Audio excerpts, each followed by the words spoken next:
ষান্মাসিক মূল্যায়ন পরীক্ষার চূড়ান্ত সাজেশনটি দিয়ে দেওয়া হলো এখানে। তো তোমরা চূড়ান্ত সাজেশনটি দেখে নাও। বিদ্যালয়ে জনসচেতনামূলক একটি সভা আয়োজন করা হবে। এ সভায় আমাদের প্রাত্যহিক জীবন ও চারপাশের নানা সচেতনামূলক বিষয় নিয়ে আলোচনা করা হবে। এ সভায় উপস্থিত থাকবেন এলাকার বিশিষ্ট ব্যক্তিবর্গ, বিদ্যালয়ের প্রধান শিক্ষক, সকল ছাত্রছাত্রী ও শিক্ষার্থী। কাজ 1, জোড়ায় আলোচনা করে নিচের কাজগুলো করতে হবে। ক নাম্বার, তোমার প্রাত্যহিক জীবন থেকে বা চারপাশ থেকে বিভিন্ন কিছু সমস্যা খুঁজে বের করো। একটি তালিকা তৈরি করো যেগুলো প্রতিকারের জন্য জনসচেতনতা প্রয়োজন। কিছু কিছু বিষয় খুঁজে বের করার পর বন্ধুদের সাথে আলোচনা করো এবং তার মতামত নিয়ে আরও কিছু বিষয় তোমার তালিকা যুক্ত করো। সেগুলো তুমি নিজে খুঁজে পেয়েছো আর কোনগুলো আলোচনার মাধ্যমে উঠে এসেছে তা উল্লেখ করতে হবে। নিচের ছকের মতো একটি ছক আঁকতে হবে এবং পরীক্ষায় লিখবা। এইখানে লিখবা হচ্ছে তোমার নিজের খুঁজে পাওয়া জিনিসগুলো, আর এখানে লিখবা তোমার বন্ধুর কাছ থেকে খুঁজে পাওয়া জিনিসগুলো। খ নাম্বার, এবার তালিকা থেকে দুটি বিষয় বাছাই করো। বিষয় দুটি এমন হবে যা সকলের জন্য প্রয়োজনীয় বলে তুমি মনে করছো। এরপর বিষয় দুটি নিয়ে আলোচনা আলাদাভাবে দুজনের সাথে সংক্ষিপ্ত কথোপকথন করো। কথোপকথন লেখার সময় নিচের বিষয়গুলো অনুসরণ করতে হবে। 1 নাম্বার, একজন বয়োজ্যেষ্ঠ ও একজন সমবয়সীর সাথে কথোপকথন দুটি আলাদা নমুনায় লিখতে হবে। খ নাম্বার, সংলাপ লেখার সময় সর্বনাম ও ক্রিয়াপদের মর্যাদা রক্ষা করতে হবে। তারপর হচ্ছে সংলাপ লেখার সময় প্রসঙ্গের মধ্যে থাকতে হবে। তারপরে কথোপকথন সরল বাক্য, জটিল বাক্য ও যৌগিক বাক্য 3 ধরনের বাক্যই ব্যবহার করতে হবে।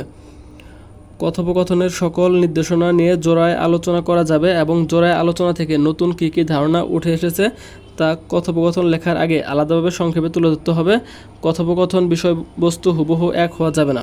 এবার কথোপকথন ব্যবহৃত 3 ধরনের বাক্যের একটি নমুনা দেখাও। এরকম একটি ছক এঁকে দেখাতে হবে।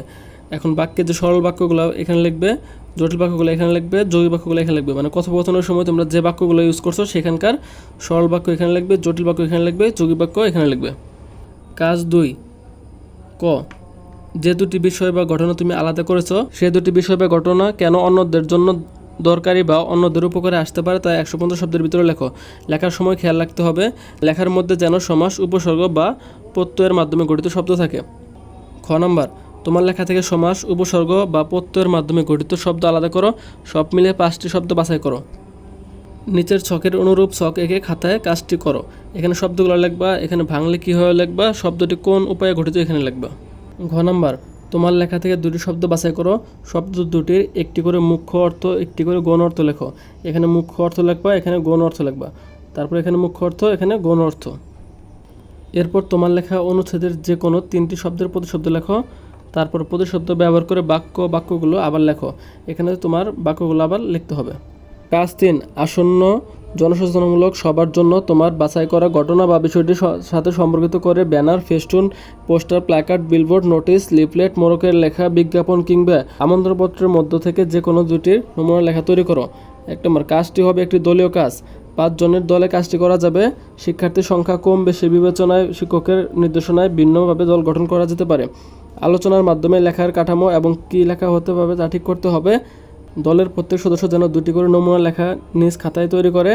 দলের সদস্যরা নিজেদের মধ্যে আলোচনা করে ঠিক করবে যে কে কোন ধরনের নমুনা তৈরি করবে। তবে প্রতিটি দলে বিভিন্ন ধরনের লেখার নমুনা থাকতে হবে, কিছু নির্দিষ্ট ধরনের লেখা পুনরাবৃত্তি করা যাবে না। তো এটি তোমাদের 7ম শ্রেণীর বাংলা ষান্মাসিক মূল্যায়ন পরীক্ষার চূড়ান্ত সাজেশন। তোমরা এই সাজেশন অনুযায়ী উত্তরগুলো শিখে যাও, তোমাদের অবশ্যই 100% কমন আসবে। তো আশা রাখি তোমরা আমাদের চ্যানেলটি দেখে খুবই উপকৃত হয়েছো। তার জন্য তোমরা অবশ্যই এই ভিডিওটি তোমাদের বন্ধুদের সাথে শেয়ার করবে এবং চ্যানেলটি সাবস্ক্রাইব করে রাখবে যেন আমরা পরবর্তীতে যে ভিডিওগুলো দেবো সাথে সাথে পেয়ে যাও।